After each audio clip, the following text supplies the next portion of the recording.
امام احمد میں حدیث پاک ہے کہ اگر طاعون کے مرض میں کوئی لوگ گھر میں صبر کریں، گھر میں بیٹھ جائیں، طاعون سے فوت نہیں ہوئے، محفوظ رہے، لیکن یہ جو انہوں نے صبر کیا ہے نا، اس پر بھی انہیں شہادت کا ثواب مل جائے گا۔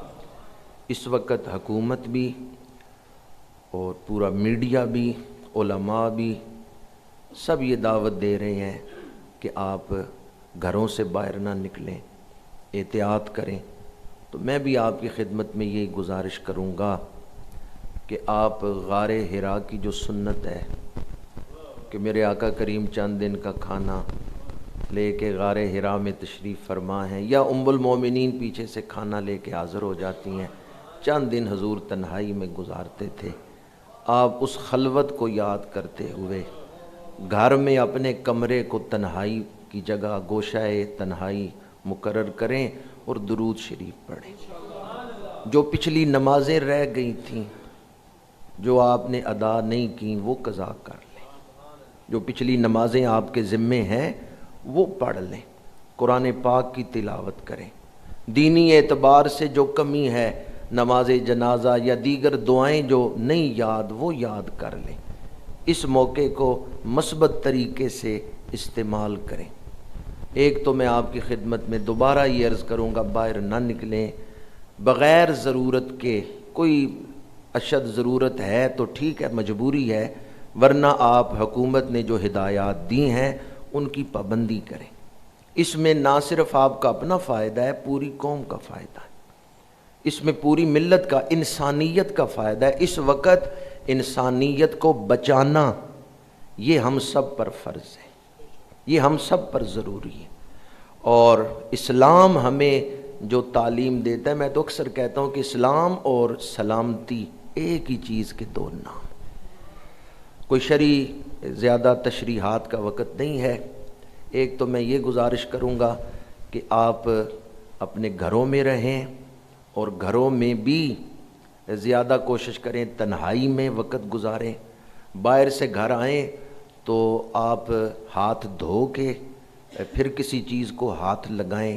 جو احتیاطیں بتائی جا رہی ہیں وہ ساری احتیاطیں آپ اختیار کریں۔ دوسری بات یہ کہ ان حالات میں بھی اگر کسی کی نماز قضا ہوتی ہے تو وہ اندازہ کر لے کہ اس کا دل کتنا سخت ہو چکا ہے۔ اس وقت کون سا کام زیادہ ضروری ہے؟ نماز سے بھی آپ سارے کام چھوڑ دیں، نماز کو وقت پہ ادا کریں۔ ٹھیک ہے گھر میں ہی ادا کریں، لیکن نماز کو وقت پہ ادا کریں۔ اور اس کے ساتھ یہ بھی گزارش کروں گا کہ مساجد میں بالکل مساجد کو بند نہیں کر دینا چاہیے، احتیاط کے ساتھ ان میں بھی جماعت کا اہتمام ہونا چاہیے، چاہے چند لوگ ہی نماز کو ادا کریں۔ جمعے کی نماز کے لیے آپ احباب اگر آئیں تو پہلی تو کوشش یہ ہے کہ قریب جہاں بھی آپ کے جمعہ ہوتا ہے اگر وہیں ادا کر لیں ان دنوں میں تو یہ زیادہ احتیاط ہے۔